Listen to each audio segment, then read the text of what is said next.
Arca de la Alianza. ¿Mito o realidad? Según Wikipedia, el Arca de la Alianza es un cofre de madera cubierto de oro, descrito en relatos bíblicos, que, según la tradición judía, fue diseñado y creado por mandato divino para guardar las tablas de los 10 mandamientos, dado por Dios a Moisés. El arca representó durante su existencia la presencia de Dios. Se dice que tenía poderes mágicos y que solo personas más dignas podían estar cerca de él, y que se pudo comunicar con Dios a través de él. ¿Es cierto que arca existió? ¿Qué era realmente? ¿Dónde se encuentra ahora? En este video, Yasky responderá todas estas preguntas.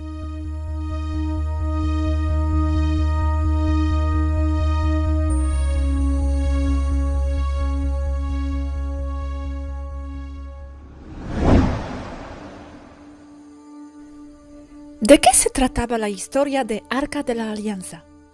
¿Tiene algo que ver con la preservación del ADN? Sí, el arca era un contenedor genético. Todavía lo es. ¿Todavía lo es? ¿Dónde está? Aquellos tenían en su interior muestras de los principales habitantes del planeta Tierra, en nanocontenedores, por supuesto. También estaba armado, ya que podía defenderse. Se construyeron 3. Imagen precisa. 1 está en un dump, posiblemente en el Área 51, posiblemente bajo el Pentágono. Otro está en el polo sur de la base Vladivostok, bajo control y posesión de Rusia. Por cierto, antes de salir de la estación, id a contemplar este monumento dedicado al Transiberiano y los 9.288 kilómetros que separan esta ciudad de Moscú. Después de casi 3 días seguidos de viaje en tren, el cuerpo te pide un poco de ejercicio. Así que vamos a empezar el episodio en una tabla de paddle surf, intentando no caernos, que no estamos en el mar Caribe. Creo que no hay mejor forma de empezar esta última etapa de la gran aventura del Transiberiano que viendo amanecer Vladivostok desde el agua antes de ir a recorrerlo. Vladivostok es una próspera ciudad gracias a su puerto, el más importante del país en el Océano Pacífico.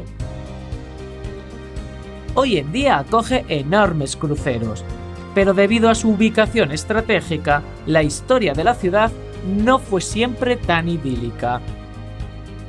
Durante la Segunda Guerra Mundial, aquí se libraron varias batallas contra Japón. Y en tiempos de la Guerra Fría, acogía la flota del Pacífico del Ejército Rojo. Por lo que Vladivostok fue durante el periodo soviético una ciudad totalmente cerrada a extranjeros. La actividad marítima en toda la región es muy intensa. Debido a lo recortado de la orografía y las duras condiciones del mar, la navegación por estas aguas es muy complicada. Es por ello que hay toda una red de faros repartida por toda la costa. Uno de los más importantes e interesantes es el de Gamov, que lleva impidiendo que los barcos naufraguen más de un siglo, ya que fue inaugurado en 1906. Aparte, este faro guarda una sorpresa, nada menos que un museo dedicado al periodo soviético. Todo un viaje al pasado.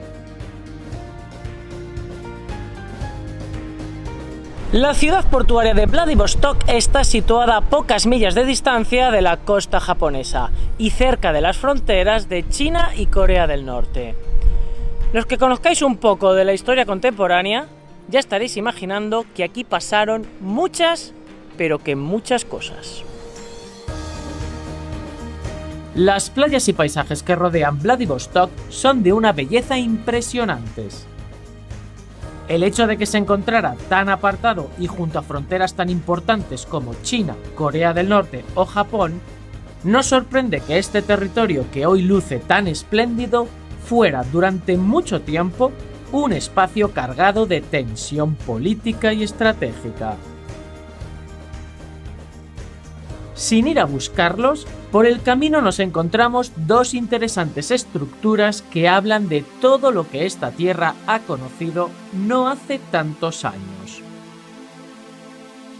Frente a la costa, oculta en estos bellos prados, se encuentra el esqueleto de este antiguo complejo militar. La ubicación, bastante escondida, la dificultad para acceder a él y el grosor de sus muros nos da una pista de que nos encontramos en el interior de un antiguo cuartel del Ejército Rojo dedicado posiblemente a tareas de espionaje. No hay que olvidar que aquí se encontraba la flota del Pacífico del Ejército Soviético. Otro ejemplo es este búnker dotado de baterías antiaéreas construido por Stalin en los años 30 para proteger la costa este de la Unión Soviética de una posible invasión japonesa.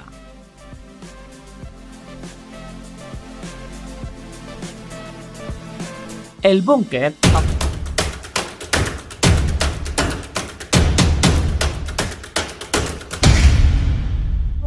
aunque está abandonado, se puede visitar por dentro en lo que ha sido una de las experiencias más claustrofóbicas que jamás he vivido en toda mi experiencia viajera.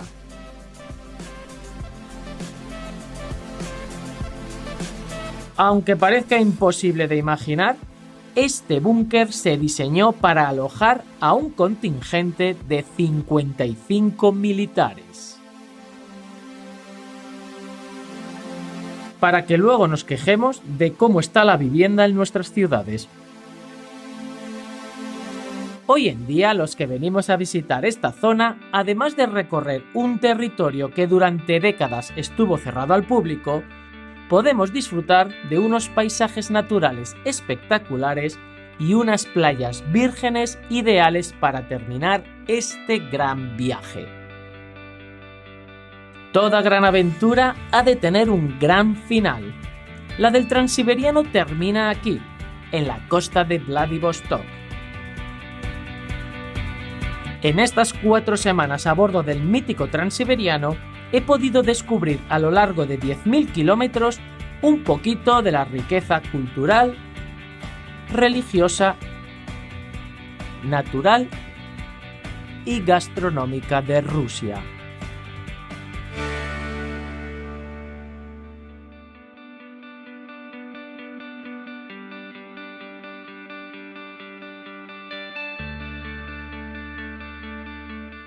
Y el tercero está en esta nave. El americano está fuera de servicio y es solo un caparazón. El ruso está activo y el de esta nave también está activo.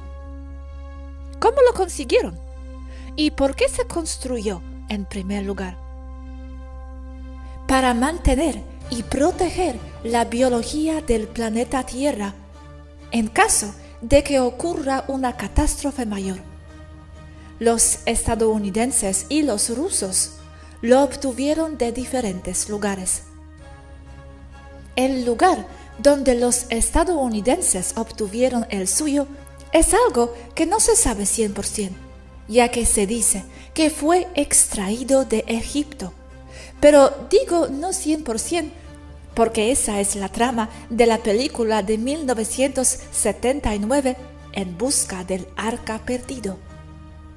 Los rusos lo obtuvieron debajo de la Meca y es el arca de Gabriel, de quien se dice que habló con Mahoma y le dio la tarea de guardar la creación en una caja, arca, motivo de la construcción del cubo negro 666 en la Meca. Súper interesante. ¿Y quién es Anu realmente? En cuanto a Anu específicamente, encuentro un sinnúmero de personajes con nombres similares, pero solo una mínima parte son de origen reptil y tampoco encajan en lo que se dice sobre Anu específicamente. Tiene muchas interpretaciones y es probablemente el dios con la mayoría de variantes encontradas en diferentes culturas. Anu, Zeus, Júpiter, Odín, entre otros. Tenemos más de un Anu. El primero es un explorador pleiadiano taigeteano que llegó a la Tierra hacia el 8 o 9000 AC. Documentó todo, dejó sabiduría y se fue. Los otros parecen no tener conexión.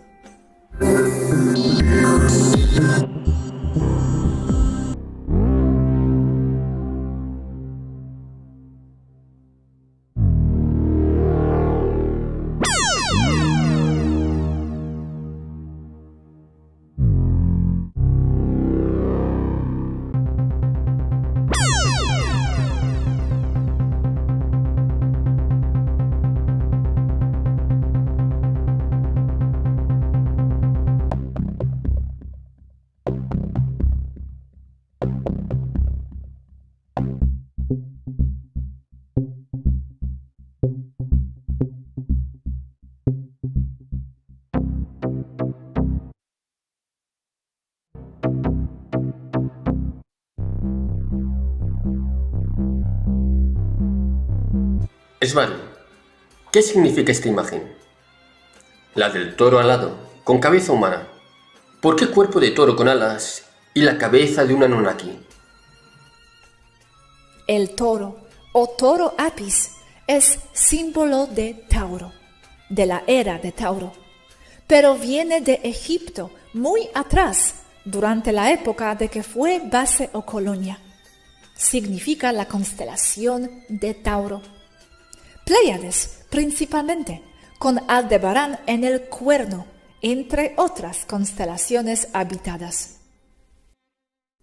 La cabeza es el sol, significando que es una adoración al dios solar.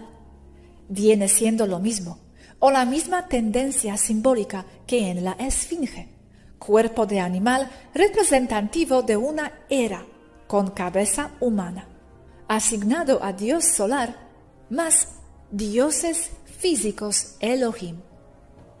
El que esté alado significa que vuela, que está en los cielos, pero también significa Pléyades, porque es un símbolo proveniente de aquí, todo lo alado, como ángeles y arcángeles.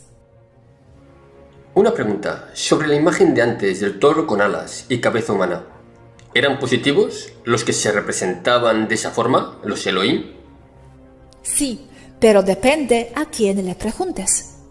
Representan Elohim como de Pléyades, los que comenzaron todo. Elohi, Engan, Solatianos y Taygeta. Lo toman como Anunnaki. Están mal. Lo confunden o mezclan con conceptos de Nefilim, ya con cargas de simbolismo bíblico, como con ángeles caídos. Exacto. Elohim y Anunnaki son dos cosas distintas, aunque los dos son Anunnaki. Unos son humanomorfos y los otros reptiles. Y ahora, Anunnaki son referidos a las especies reptiles regresivas. Sí, aunque Anunnaki se refiere estrictamente hablando a los que de arriba vinieron. en sí, solo en contexto visto de la tierra, se refiere a reptiles. Elohim no se debe conectar con Anunnaki en este contexto porque son base lirianos, Elohi, solatianos, Engan, Taijeta. Pero con las conexiones que dicen muchos eruditos, ya han conectado o mezclado el concepto de Anunnaki con el de Elohim. Y peor aún, con el de Nefilim. ¿De esas razas de las Pléyades que vinieron a la Tierra, hay alguna negativa? Sé que hablamos de los Elohim, que en su interior podría haber cualquier cosa, en algunos de sus individuos, no en todos, como pasa aquí en la Tierra, si entendí bien. Pero, ¿todas las razas que mencionas que interactuaron con la humanidad eran positivas, ya que sembraban el conocimiento? ¿Y quiénes eran los Nefilim? Nefilim es algo complejo que revisaré cómo se define en la Tierra. Es referente a ángeles caídos y es como una caja en donde meten todo lo Anunnaki y los Elohim junto. Todo como Nefilim, contrarios a Dios bíblico. En sí como razas, si son de Pléyades, no son regresivas, ninguna. De esto se encarga el Consejo de Alcione o Consejo de los 9. Lo mismo, pero entiendo que hay otro con el nombre de Consejo de los 9, diferente. Pero en sí, también se debe ver lo que cada persona hace o cada grupo, y no generalizar con que una especie es buena o mala. Solo mira a los alfa draco positivos. Pero generalmente, si es de Taijeta, es positivo, como raza, arrolladoramente. Son personas y habrá manzanas podridas, pero eso es con todo. Ahora una palabra de precaución y que causa muchos problemas. Las mismas razas tienen múltiples nombres. Pleyaran, Taijeteano. Centauri, Alfrata, Arcturianos, Tieslientiplex, Corintianos, Devonianos, etc. Otro punto. Todas las terminaciones en nombres de hombres que terminan en el provienen de Elohim.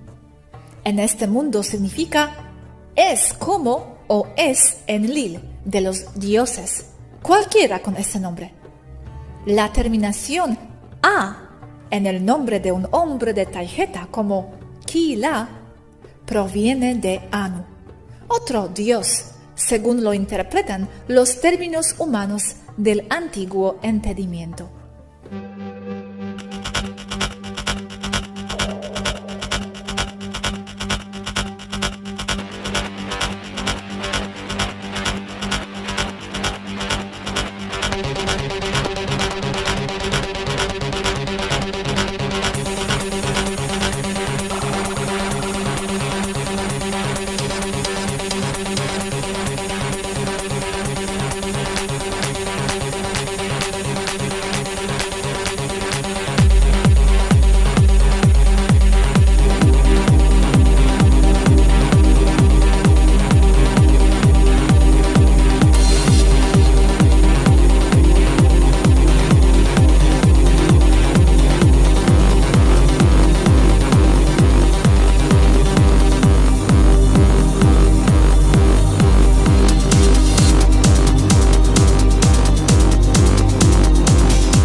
Pero otro punto importante.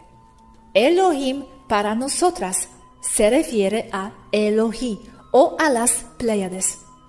Pero desde la perspectiva de la Tierra es varias razas. Entre esas razas está la Elohi, la Taijeta, la Engan y la Solatiana.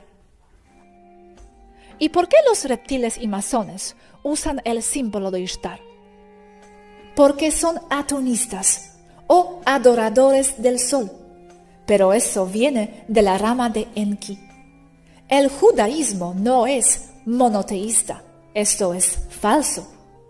Los seguidores de Akhenaten, fundadores del judaísmo, del pueblo de Israel, concepto Enki. El problema aquí para la gente normal es que es mucho simbolismo rebuscado y entrelazado todo el tiempo, que inclusive cambia de significados cuando está en otro contexto. Génesis, como los genes de Isis, porque de ahí nace la humanidad actual. Nace en sentido literal. Nace el pueblo de Egipto cerca 10.000 años AC. Como resultado de la intervención de Osiris y de Ishtar, para ellos comienzo del pueblo egipcio, no que no hubiese humanos antes. Y esto pasó, pero con alguien oponiéndose. Anubis en sí, como dios del inframundo, es igual a Saturno o el Sol negro. Y sí, acepto cierta manipulación genética ahí de parte de Ishtar, pero como base de liberación, no de opresión, como forma de contrarrestar los efectos de la Matrix 3D ya implementado ahí hace poco. Por eso sé cómo se hizo, porque estuve allí y no fue con tubo de ensayo. El tema de la manipulación genética en sí mismo es un tema completo, porque hubo manipulación de laboratorio y de varias razas, especialmente reptiles, en la época antediluviana de la Atlántida. E Ishtar también jugó con la genética directamente, pero llegó a la conclusión de que la mente y la ingeniería de poblaciones era una mejor manera de alterar y limpiar el ADN humano de los cambios reptilianos que les limitan en su mayoría. Esto para acelerar el proceso natural de que el ADN regrese a su impresión o características originales.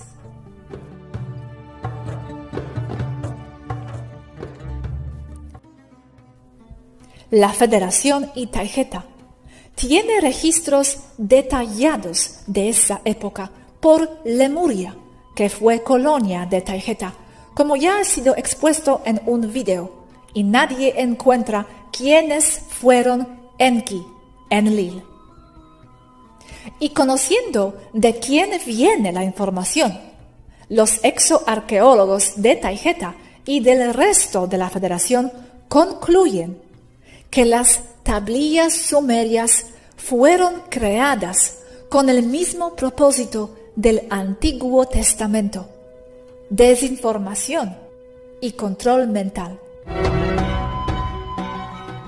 Resumiendo, y como interpretación extra para mayor claridad, Enki y Enlil son corporaciones opuestos, ambos nacidos de Egipto. Egipto como pueblo, Anu. Cada una de estas corporaciones, Egipto, Anu, Enki, aliados de Akhenaten Nefertiti, Enlil, estelares opositores del grupo Enki, aliados con Egipto, fueron y aún están compuestos de múltiples razas, no solo de una, a pesar de que Enlil se puede interpretar también como Elohim. Enki y Enlil y sus diferencias no son más que una rencilla entre el lado conservador en Egipto, adorador del dios solar Amón, y el lado de Akhenaten Nefertiti, adoradores del sol negro, Saturno, Aten. Una rencilla entre egipcios, con intervención de estelares, que realmente fue una rencilla entre estelares, con el pueblo egipcio de por medio.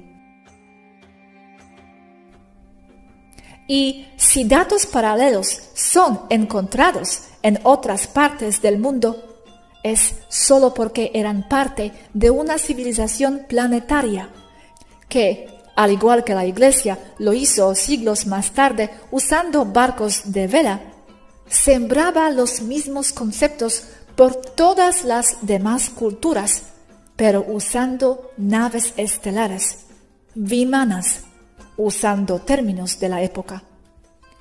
Noten la misma tendencia de evangelización invasiva, porque son el mismo grupo exactamente. Porque la información es poder, y la información correcta solo se le puede dar a los dignos. La Biblia, Nuevo y Viejo Testamento están escritos así. Desde un nivel se entiende algo, desde otro se entiende otra cosa. Pero sigo sin entender por qué tanto esfuerzo montando tanto simbolismo. Porque hasta tú tienes que ir y examinar y descifrar a veces. Entonces, ¿para qué tanta codificación de cosas? ¿Por qué no se pudo decir cosas tal cual? Tanto simbolismo lía las cosas.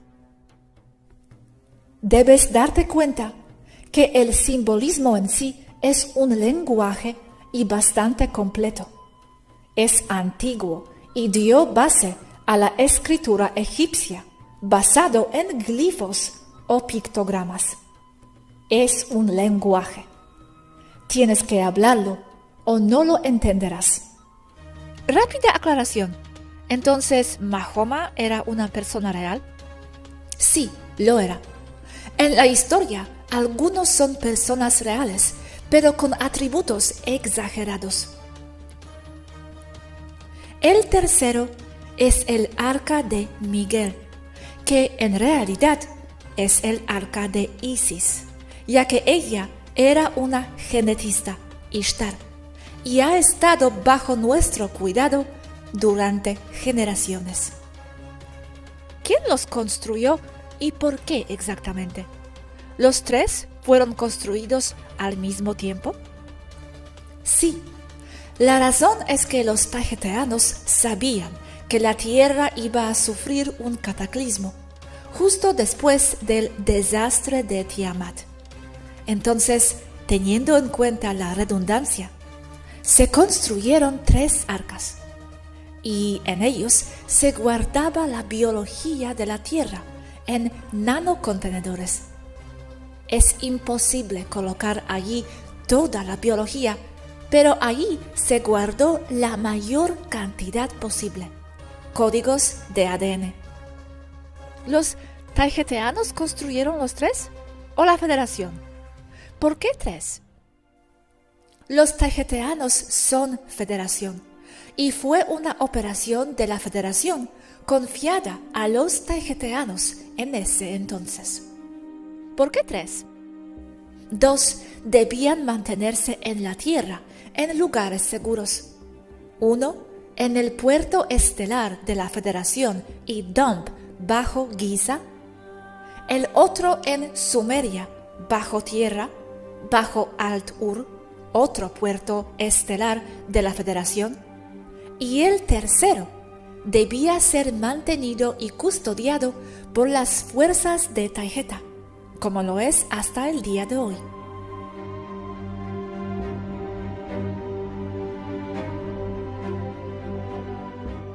¿Qué es eso?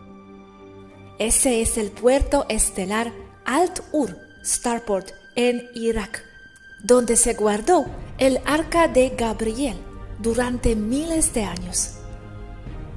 Los musulmanes, en una fecha que creo que es alrededor del siglo V DC, descubrieron el arca de Gabriel de Ur y lo llevaron a la Meca, que es el lugar de nacimiento del profeta Mahoma y el lugar donde Gabriel reveló los sagrados textos del Corán.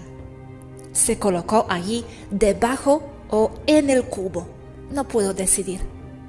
Y el arca de Gabriel se mantuvo allí bajo vigilancia y control musulmán hasta el año 2015, cuando Rusia, en un turbio intercambio por algo no revelado, probablemente protección política, y debido a sus líneas caristas y aliados en Arabia Saudita, descubrió el Arca de Gabriel y lo llevó para salvaguardarlo a la base de Vladivostok, Polo Sur, lejos de la gente y las turbas, probablemente anticipando un colapso social, ya que Caristus y Rusia habían previsto una transformación entre los años 2017 a 2022.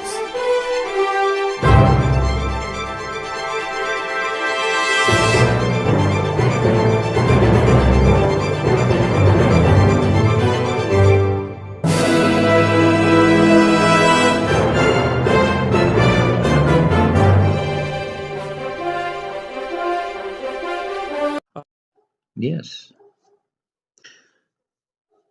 2022 will be very, very interesting. And unfortunately, very, very deadly. This 5-year period happened many times in the past. Many times. Not the first time. The last year is always the worst. But just like in the past, we survived. So hang in there. Stick around. Love you. Cheers. Hello everyone, especially the ones on the safe side of the world.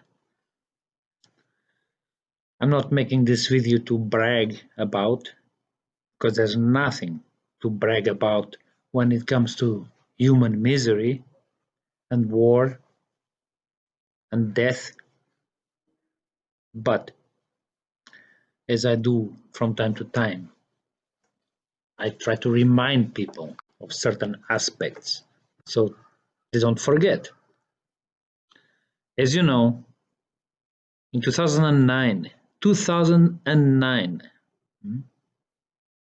was 13 years ago, I start talking about the 2017-22 period, 2022 period. 2009, I was warning people. You doubt me, you shouldn't. If you've been here recently, you probably already know about it. If you've been here for years, you surely know about it. Now, I was telling you since 2009 that during the 2017-2022 period, the world would change completely, be upside down. Do I need to mention COVID? Do I need to mention the war going on? Because there's a lot more things. There's more things. Maybe some of you have not paid attention. But within the 2017-2022 period was not only the COVID and now this war. Those are the things. I've shown it to you. Now, many doubt me, call me a warmonger. Oh, he's just a crazy guy, just a UFO alien crazy guy or something like that. No, I was not a warmonger. I was not guessing, and I was not predicting. I knew that the world will be turned upside down during this 2017-2022 period. It has happened before, many times before, throughout the millennium. Many times before. These periods of 5 years, sometimes it's 7, even 10, come from time to time. When the other side tries really hard to win this war. That's why all these disasters are popping up. Arca de Gabriel, antigua arma apocalíptica descubierta dada a Rusia. Los teóricos de la conspiración afirman que Arabia Saudita le ha dado a Rusia una antigua arma apocalíptica descubierta bajo la gran mezquita de la Meca.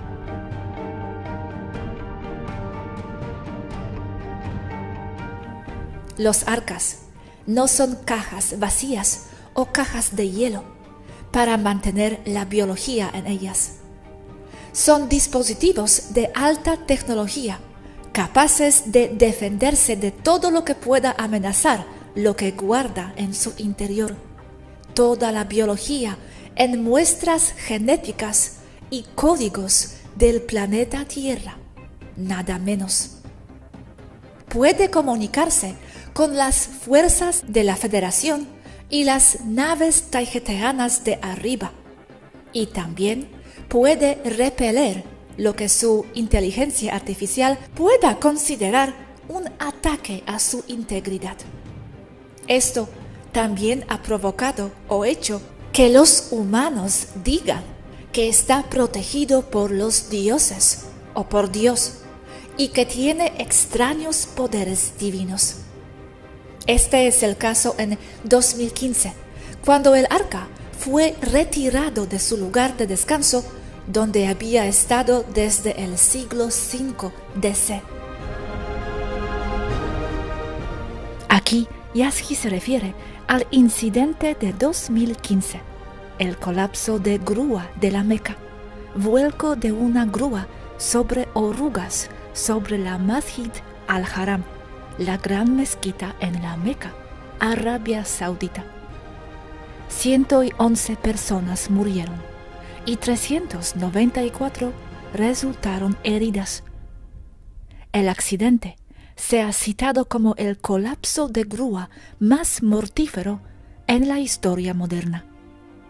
La Autoridad Saudí de Defensa Civil confirmó que una grúa se desplomó a través del techo de la mezquita durante los fuertes vientos creados por una poderosa tormenta. ¿Por qué colapsó? ¿Tiene que ver con el arca? El arca hizo que colapsara. Se defiende utilizando armas de alta tecnología, en su mayoría armas de inteligencia artificial que alteran magnéticas. Todo eso fue una operación de encubrimiento para ocultar la extracción del arca. El arca estadounidense, por otro lado, se abrió después de ser encontrado debajo de Giza, y muchas personas murieron en el proceso. Pero los estadounidenses básicamente destruyeron el arca tratando de descubrir sus secretos. Ok, wow. Todo esto es tan fascinante. ¿Cuándo se descubrió el estadounidense bajo Giza? En 1939 por los nazis, removido y recuperado de ellos en algún momento en 1945.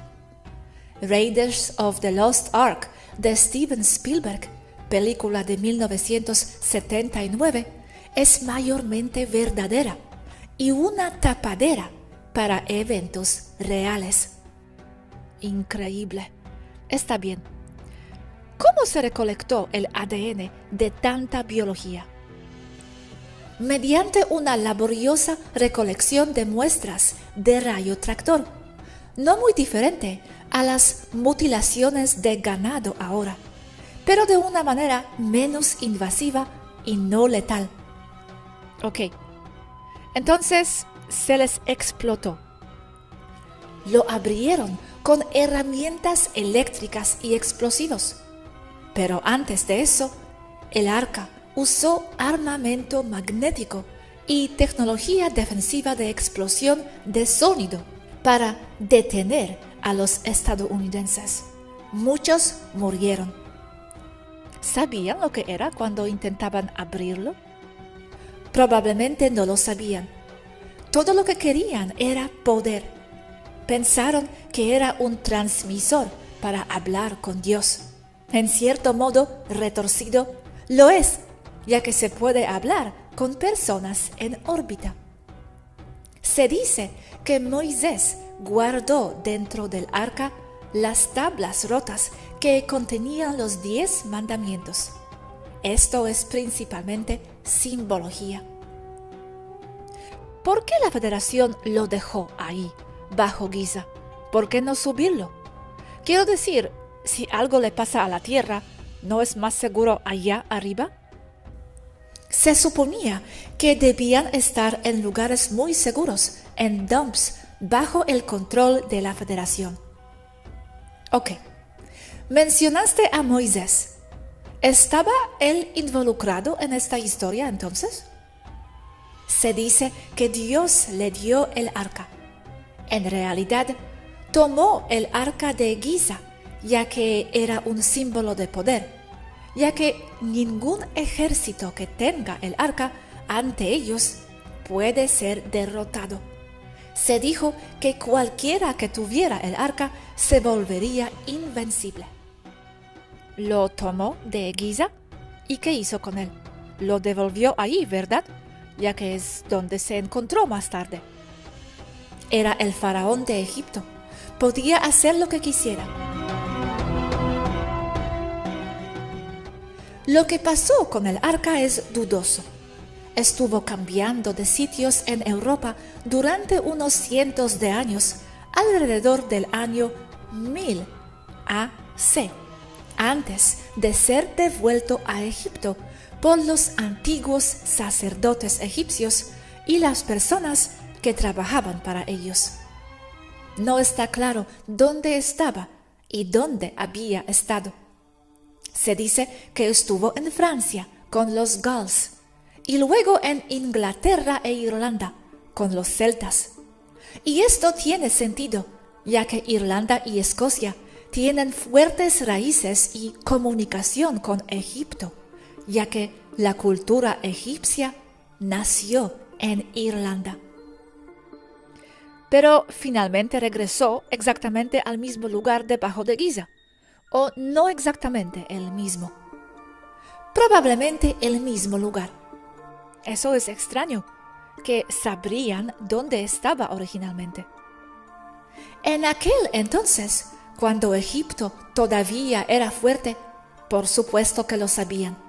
Y también tenían acceso al menos a partes poco profundas del dump y al llamado laberinto debajo de Giza. El historiador griego Heródoto describió el dump en detalle e incluso al menos insinuó la ubicación del arca. Ok, ahora debo preguntar, ¿por qué se llamaba Arca de Gabriel? ¿Qué tiene que ver él con eso? Dijiste que habló con Mahoma, pero ¿cómo se relaciona con el arca? ¿Y por qué el otro es de Miguel? Gabriel, porque él fue quien escondió el arca. Le fue confiado por la Federación.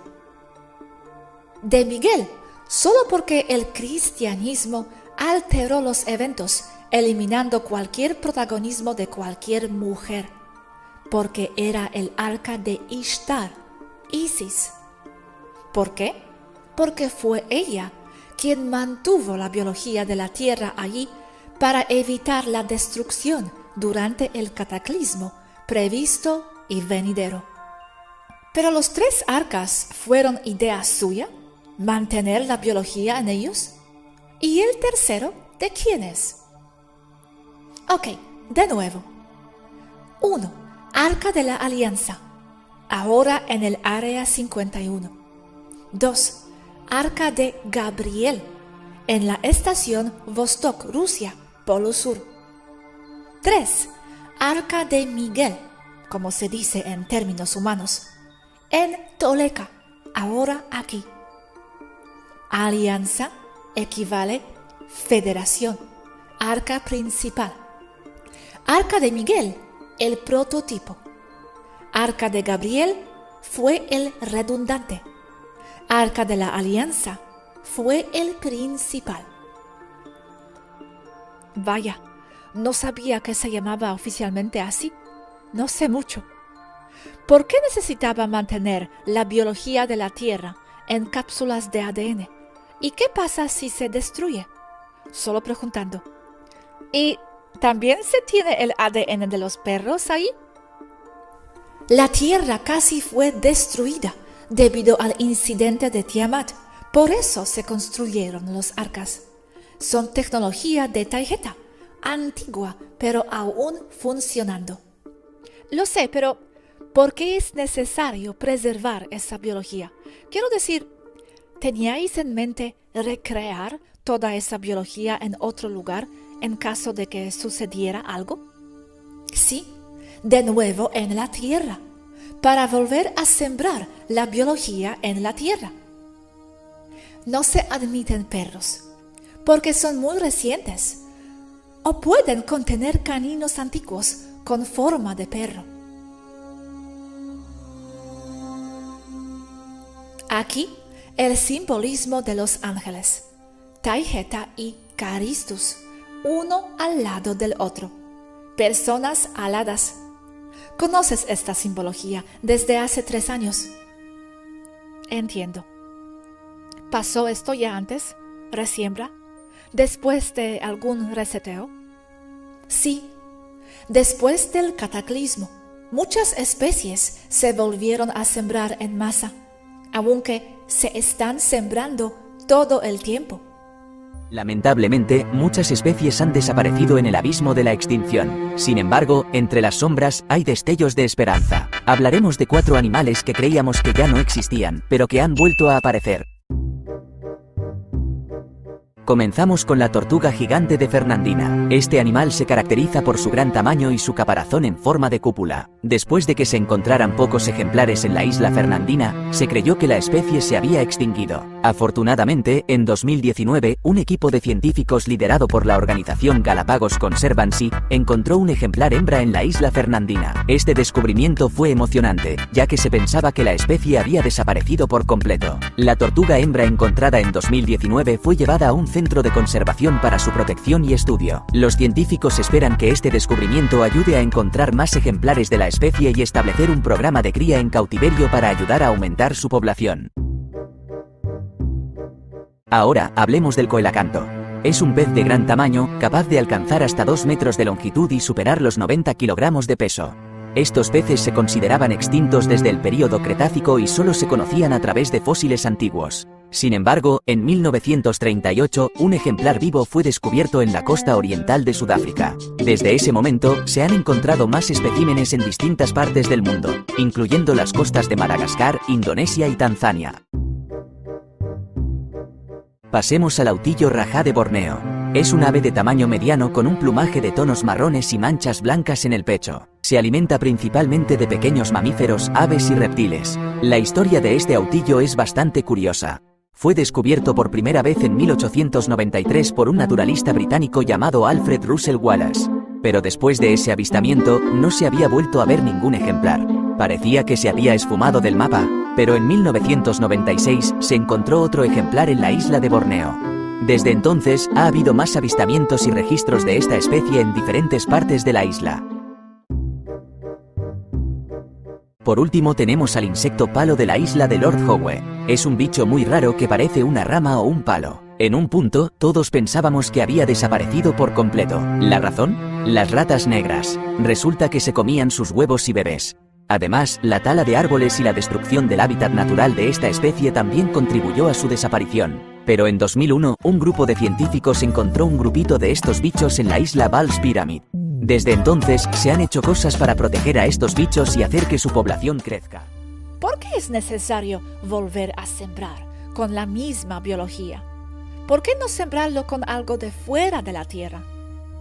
Se está sembrando con cosas fuera de la Tierra todo el tiempo. Pero la Tierra, tal como es un laboratorio viviente, un logos de biología, una biblioteca de biología. La Tierra está atravesando un evento de extinción masiva. Miles de especies se están extinguiendo ahora y se han extinguido solo en los últimos 200 años, cada vez más a medida que pasa el tiempo. Esto es un problema, porque sé que la Federación está que está ejecutándose en este momento. Está protegiendo los logos del planeta Tierra. El problema es que no hay justificaciones para... Les estoy señalando con mi dedo pequeño como los culpables de conspirar contra la gente de la tierra. Por muy justificado que sea su propósito, existen otras formas de conservar a las personas y su derecho a existir y la biología del planeta Tierra. Entiendo. Ok, dejemos la Federación y la situación actual para otro tema por ahora.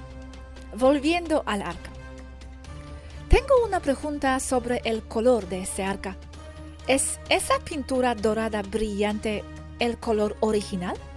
Parece tan recién pintado y sin daños. La forma es precisa.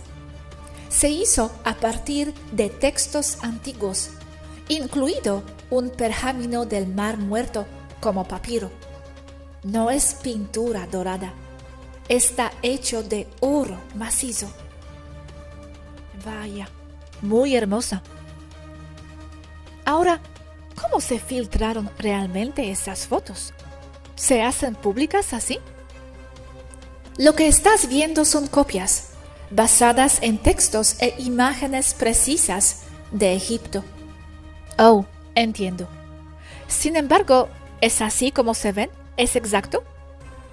Son precisos, ya que hay uno en esta nave, y es exactamente así. Los textos en papiro egipcio son muy específicos. Genial. Ok, entonces los otros dos tienen exactamente el mismo aspecto. Se ven exactamente iguales los tres. Se le engaña a la gente haciéndoles pensar que solo había uno. Muy bien. ¿Se sigue agregando nuevas especies todo el tiempo a medida que aparecen o se transforman? No, el arca contiene especies como estaban antes del cataclismo de Tiamat. Pero no te preocupes, porque muchos equipos de otras razas recolectan especímenes todo el tiempo. Taijeta simplemente tiene demasiadas tareas y no puede hacer eso ahora. Ok. ¿Cómo se enteraron de los arcas los romanos que estaban detrás del negocio de la escritura bíblica? ¿Suficiente para enhebrarlo en la historia del arca de Noé? Los romanos tomaron textos antiguos y los torcieron para que encajaran en su narrativa. Ok, apareció en textos antiguos. Sí, por eso se sabe que es tan preciso. Entonces, no era el secreto en ese momento. Había gente que sabía de los arcas. No, no lo era. La existencia del Arca de la Alianza, el número 1, el hecho que se le dio a conocer, también ayudó a mantener a salvo el segundo arca. ¿Por qué? Porque todos sabíamos que iba a ser buscado, así que ponen toda su atención en encontrar y obtener a ese, porque en sí tiene un gran conocimiento y poder, y los hombres siempre quieren más poder. Entonces una máquina, porque eso es lo que es, con tanta potencia, siempre será buscada. Entonces ellos corriendo tras el primero los mantiene allí. Entonces no sabían de los demás. Sí, y el tercer arca está en el Museo de Antigüedades, 2 cubiertas arriba y atrás de mi lugar aquí, detrás de un vidrio y entre otras reliquias egipcias. Tiene más de 12.500 años. Vaya, ok. ¿También guardáis arcas como este de otros planetas? ¿Tenéis una biología de Taijeta? Sí, todos los planetas tienen arcas. Sus guardianes los hacen. Y los guardianes primordiales son los pequeños jardineros grises. Pero, ¿no debería guardarse en algún lugar no del planeta mismo en caso de que algo suceda ahí? Como por ejemplo, si tengo una copia de la llave de mi piso, No la guardo dentro del piso, pero la doy a otra persona. Es por eso que Arca 3 existe, aquí, en órbita y dentro de las entrañas de un gran crucero estelar pesado. ¿Y los de otros planetas? Cada uno tiene sus guardianes por turno, en su mayoría jardineros, pero no solo. ¿Quién es el guardiano del de Taygeta? Taygeteanos, por supuesto. Pero ¿dónde guardáis el arca taygeteano? No hay razón para sacarlos de los planetas, pero el de Temer está en Erra, y el de Erra está en Temer, y de Procyon está en Dacote, y el de Dacote está en Procyon, por seguridad. ¿Dónde? En casas seguras convenientes, en su mayoría subterráneas. Los humanos son ahora los guardianes del arca, no porque hayan sido designados como tales, sino porque lo tienen en sus manos, en la base Vostok, Rusia, un arca. Arca americana, no estoy segura de qué daños tiene.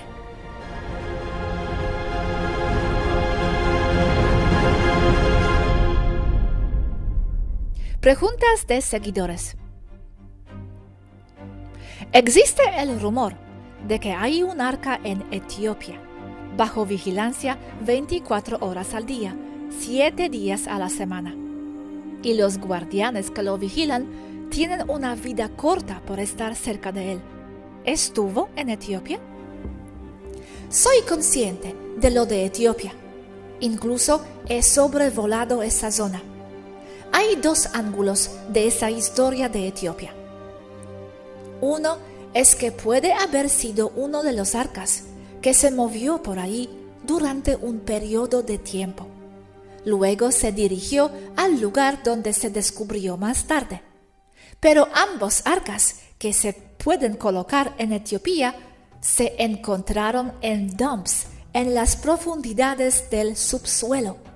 Uno en el laberinto bajo Giza y el otro bajo la estructura principal del Alt-Ur en Irak.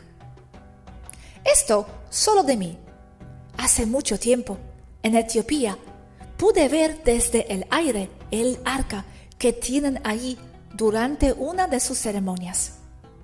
Etiopía es un país extremadamente pobre que sobrevive en un área muy limitada de tierra cultivable, y la vida allí es bastante desesperada. También es un país cristiano o católico. Lo que pudo ver como el arca que tienen allí no tiene nada que ver con los 3 arcas de las que estoy hablando, que son de origen taygeteano. Lo que pude ver es un gran contenedor de metal semicircular, de color oscuro y hecho a mano. Nada como la caja dorada rectangular con ángeles encima de los otros arcas. Buscando algo, un momento. No es broma. Eso se parece al arca que tienen allí, solo que no tan alto. Es más como un plato hondo de sopa con una tapa que guardan en una caja rectangular súper ornamentada, en su mayoría de tela bordada. No hay otro ahí mientras varía el área con mis sensores de nave espacial. Toda la zona es muy antigua, cubierta con templos tallados en piedra. Conservan esa tetera, a falta de una palabra mejor, como el arca. Templos etíopes donde reside su arca. Vaya, lo mueven. ¿Por qué crees que lo malinterpretaron como el arca? Alguien en el pasado pudo haberles dicho que era el arca, y probablemente fue tomado así por fe. Y si realmente creyeron en él, entonces incluso los milagros pueden haber sido atribuidos al arca, aunque solo ellos manifiestan todo eso por sí mismos. Eso es todo sobre la cuestión de Etiopía. Genial. No esperaba esta respuesta. Gracias. Por nada. Tengo muchas otras. Difícil de elegir. Esta. ¿Con quién se comunican los sacerdotes a través del arca? Se dice que podían comunicarse con Dios a través del arca. El problema aquí es concepciones erróneas. El arca sostuvo y aún sostiene la frecuencia como en la proximidad de una nave, el ovni, porque está construido de la misma manera, con la misma tecnología de punto cero, por lo que en su proximidad la densidad cambia e involucra a quien esté allí. Y en una densidad más alta se reactiva la telepatía y las personas pueden haber tenido visiones y comunicación telepática con cualquier cosa que se conecte a su frecuencia personal específica. El dispositivo es punto cero, por lo que toma su energía del aire y la polariza como un condensador, al igual que hacen las pirámides. Por lo que si lo dejaste en el aire y no sabes cómo funciona, dará una descarga eléctrica muy potente a través de las asas a ambos lados. Luego, a través del cuerpo de quienes intenten moverlo o robarlo, electrocutándolos. Ok. ¿Por qué se llama de la alianza? ¿Qué es alianza?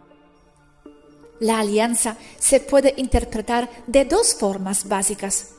Alianza, pacto, significa el grupo, la unión de seguidores, la federación. También significaría aquellos que siguen a Akhenaten. Alianza, pacto, literalmente significa acuerdo sólido y vinculante, como tener un compromiso de seguir los 10 mandamientos escritos por Dios, que supuestamente residen dentro del arca de la alianza, según la Biblia. Alguien pregunta, ¿el arca solo pertenece al pueblo judío o pertenece a la humanidad? Pertenece al planeta Tierra. Pertenece a la gente de la cultura taijeteana como un regalo para garantizar la supervivencia de la biblioteca viviente, la biología de la Tierra. ¿Por qué taijeteana y no federación?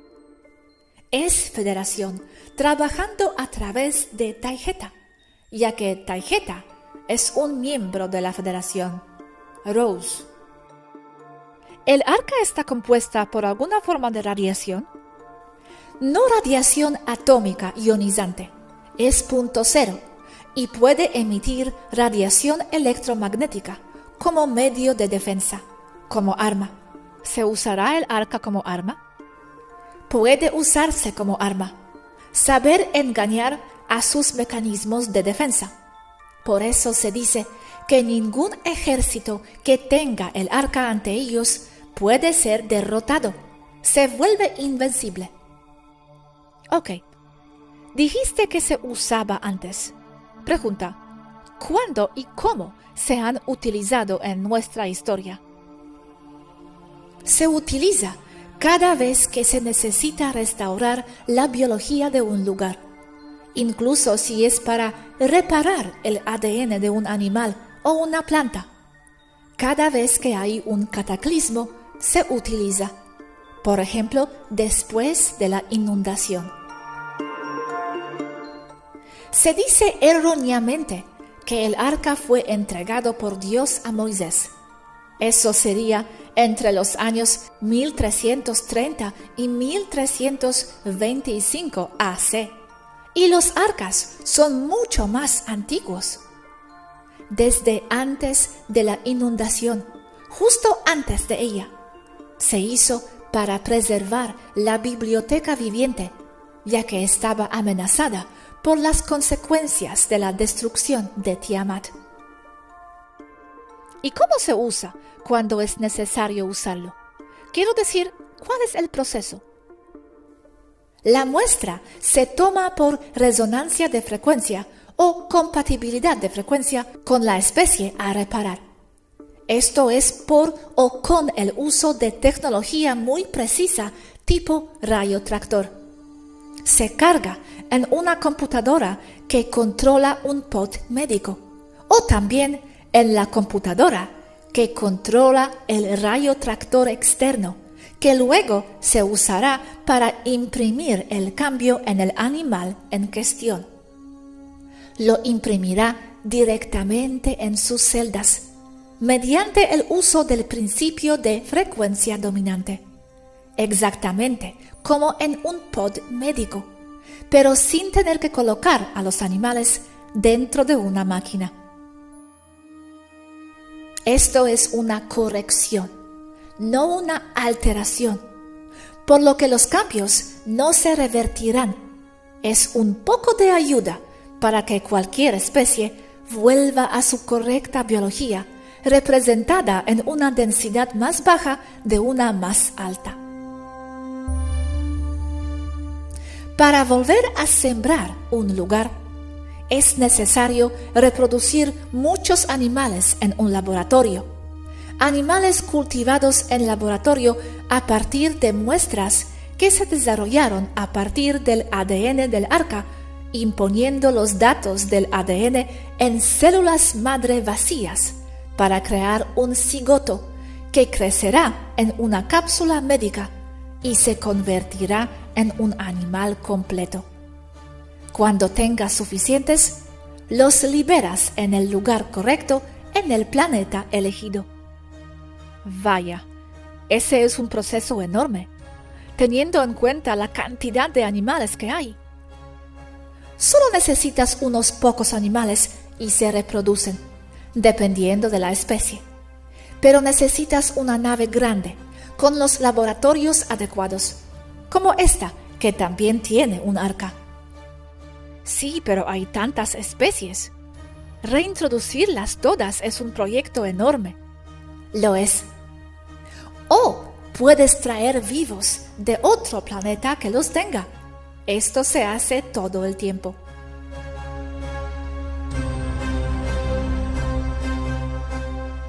Ok. Tengo esta pregunta. Ron Wyatt encontró el arca, supuestamente donde Salomón lo colocó exactamente debajo de Golgata, cuando la sangre drenó de Cristo. ¿Qué es lo que encontró entonces? ¿Alguna idea? Contradice mis datos. No hay Cristo bajo el cual se coloque un arca. Correcto, pero entonces, ¿alguna idea de qué fue lo que supuestamente encontró? No. Escuché otra teoría o rumor, pero se trataba del Santo Grial, no del arca. No puedo saber de qué vino eso, pero contradice en gran medida mis datos. Ok. La siguiente. ¿Está relacionado con el Santo Grial y tiene efectos negentrópicos que prolongan la vida? Ese es otro tema, más o menos relacionados. Ese es el Santo Grial. Estoy hablando del arca. Ok, entonces dejemos eso a un lado. Sí, o vamos a divagar. Ok, esta pregunta. Imagino que el arca tiene algún sistema de seguridad sofisticado que elige qué individuo puede tener acceso a él. Me gustaría saber qué parámetros tiene y cómo lo hace. Correcto. Se defiende con una variedad de armas, en su mayoría magnéticas y eléctricas. Todo está controlado por inteligencia artificial holográfica en el interior. Es una máquina muy elaborada. Se ve como magia divina. Es solo tecnología que no pueden entender. Pero, ¿solo responde a ciertos individuos? ¿Qué parámetros tiene? Sí, depende de cómo esté programado. Solo debe ser accedido por las especies o individuos correctos, como dijiste. Algunos pueden moverlo, otros no pueden abrirlo ni usarlo.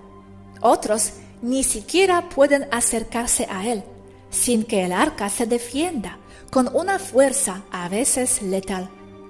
Lee tu frecuencia y tu ADN. Sabe quién eres. ¿Y va por razas? ¿Como todos los tajeteanos? ¿O personas específicas? Sí, los tajeteanos pueden moverlo. Cualquier tajeteano.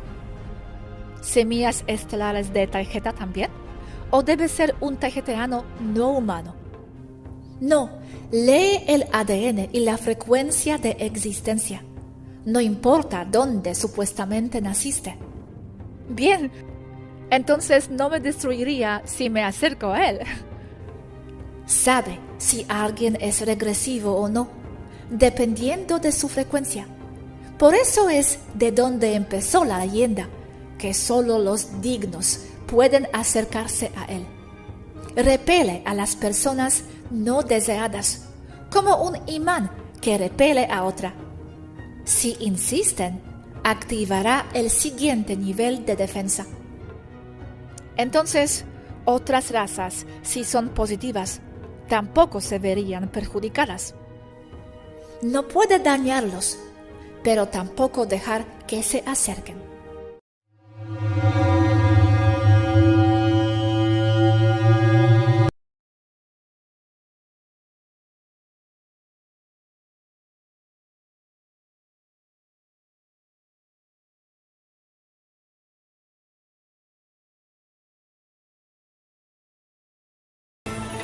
Once a week, Russians tune their televisions to UFO, Unannounced Visit, one of the most popular programs in the country. It deals with UFO mysteries, and its host is Alexander Miachekov, a respected journalist and ufologist. It was from Alexander that we received our first information about the one UFO story that has captured the imagination of all Russia for the past 3 years. We have a very interesting and mysterious area around the city of Perm. The incidents that happened in that area are hard to believe, so unbelievable that it is hard to compare that area to any other area of anomaly. That area is called M Triangle.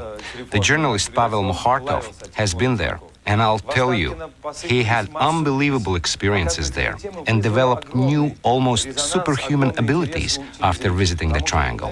It's absolutely fantastic. We visited with Pavel Muhartov, the journalist who first broke this story of the M Triangle.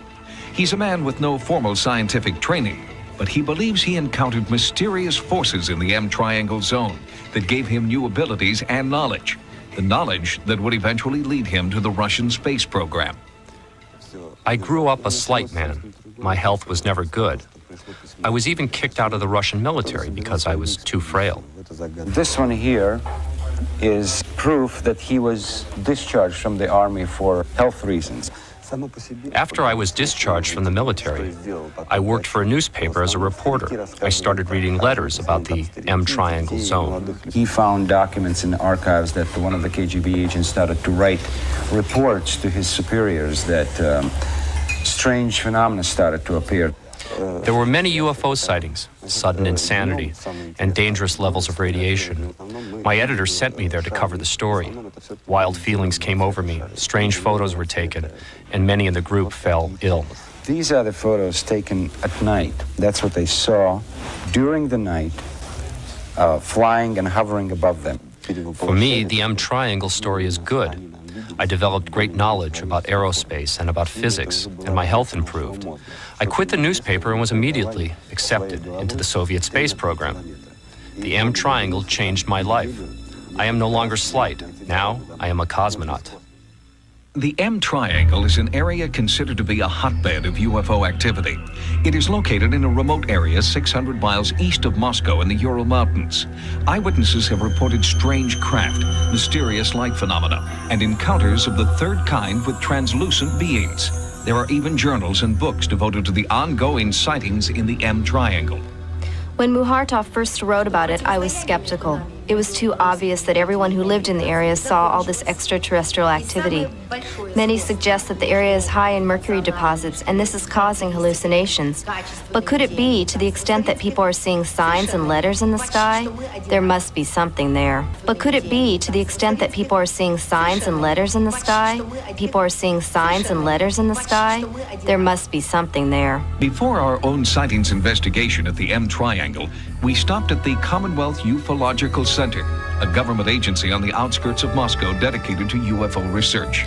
Each day we process 15 to 20 UFO reports at our offices, including those from the M Triangle. We know of the dangers of this zone and that science has not been able to establish the truth about UFOs in the zone. But that doesn't rule out the health hazards. My advice to you is to get in and get out of that dangerous zone. It's just not safe. After a 2.5-hour jet flight into the Ural Mountains, the research team flew an additional 90 minutes by helicopter. We agreed to comply with the government's request that we remain in the M Triangle for 24 hours only. The government warned us of dangers there. People who had reportedly gone mad, lost their eyesight, or disappeared completely.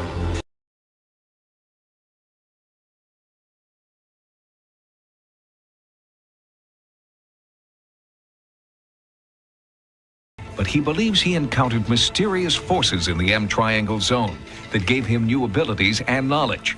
The knowledge that would eventually lead him to the Russian space program. We first landed in a small village just outside the M Triangle to see if we could find eyewitnesses to the bizarre phenomena in the region. I was walking my grandmother home when we both saw a red flash coming from that zone. Lots of my friends have seen that too. Mysterious things that fly in the sky here are common. I don't even listen anymore to such old news. I've seen these saucers numerous times. To say that they are nonsense is nonsense. We know what we see. We found no one who had been adversely affected by the reported paranormal activity. We then proceeded on the final leg of our journey into the M Triangle, accompanied by Emil Bakurov, ufologist and author of the Russian bestseller UFOs, Explanation of the Unexplained. I've written a book about the zone because there have been so many strange experiences here by believers and skeptics alike. Near our tent, one group saw translucent fireballs that chased them into the woods and burned them seriously. Only 17 meters from here, a glowing object stunned a research group. One of the men later committed suicide. We often see groups of UFOs fly past this field. Sometimes they disappear, sometimes they land and leave radiation. We've used very sensitive equipment that measures and reacts to electricity in a battery from as far as 100 meters. But the same piece of measuring equipment wouldn't react to those energetic balls that we've observed. Therefore, we conclude that the energy is not of an electromagnetic nature. The light phenomena are best seen at night. Our investigative team brought special night vision cameras, and after several hours, they photographed what can only be described as startling. George, should we see a satellite? What do you think that was? No, a satellite cannot do just like this. What was it? I don't know. It cannot do the trajectories like this in the sky, like this, and like this. The strange streak of light never reappeared. A frame-by-frame analysis offers more detail, but gives little insight into its origin. It may have been a shooting star or a satellite. However, there is little debate among the Russian UFO community that something beyond rational explanation is occurring in this remote region. And there is no better proof than Pavel Muhartov, the man who claims he gained secret knowledge that transformed him from journalist to cosmonaut number 152 after visiting the M Triangle. Entiendo. Ok. Siguiente. ¿Qué tiene que ver con los 10 mandamientos? Desde mi punto de vista y mis datos, el arca no tiene nada que ver con los 10 mandamientos, excepto por la propaganda bíblica. Pudo haber sido secuestrado de alguna manera para ser usado como una excusa para no dejar que la gente mire las tablas que rompió Moisés, supuestamente colocadas dentro del arca. Tal vez porque nunca existieron en primer lugar. Recuerde que la Biblia fue elaborada por romanos. Sí. Está bien. Siguiente. Harald Kautz Vela habla de 3 o 4 arcas y mencionó que Gu Negro era parte de ellos. Gu Negro está relacionado con el ADN planetario, ya que mantiene la frecuencia del ADN de todo el planeta en su estructura cristalina. No he escuchado a Harald Kautz Vela sobre este tema, pero le conozco a él. Directamente, no tiene nada que ver con Gu Negro, pero veo su punto y sería lógico, si es lo que imagino que está pensando. 3 o 4 arcas, eso es correcto. Interesante. Próxima pregunta. ¿Es cierto que tiene la misma medida que el interior del gran sarcófago? Eso es correcto. Exactamente las mismas medidas, porque se colocó ahí como un recipiente para él durante mucho tiempo. Esto para comunicarse etéricamente a distancia. Ese era el lugar exacto de descanso del arca, su caja original o lugar de mantenimiento. Vaya, está bien. Esta pregunta. ¿Están los querubines encima como representación de masculino y femenino? No, representan a 2 civilizaciones que trabajaron para hacer el arca, Caristus y Taygeta. Se dijo erróneamente antes que cada ángel en la parte superior representaba 2 aspectos de la cultura taygeteana, matriarcal y patriarcal. Esto es incorrecto, ya que deja fuera a Caristus, muy involucrados con todo esto. Tanto Caristus como Taygeta usan personas aladas como símbolos culturales. Entonces, ¿por qué Caristus no están en posesión de ninguno ahora? Lo están. El arco de Gabriel, ahora en posesión rusa, está bajo el control de Caristus. Así que hay un arca destruido y 2 restantes. Uno bajo el control de Caristus y el otro bajo el control de Taygeta. Fascinante. Última pregunta. ¿Había algún método para defenderse del poder del arca? No que yo sepa. Usaba armas de frecuencia, los más difíciles de derrotar. Sin embargo, ahora sabemos que un arca fue finalmente destruido por los nazis o por los estadounidenses, o ambos, en la década de 1940. Gracias. Bueno, eso termina mi lista de preguntas. Por nada, justo a la hora. El Grial es otro tema. Podemos hablarlo también en otro momento. Claro.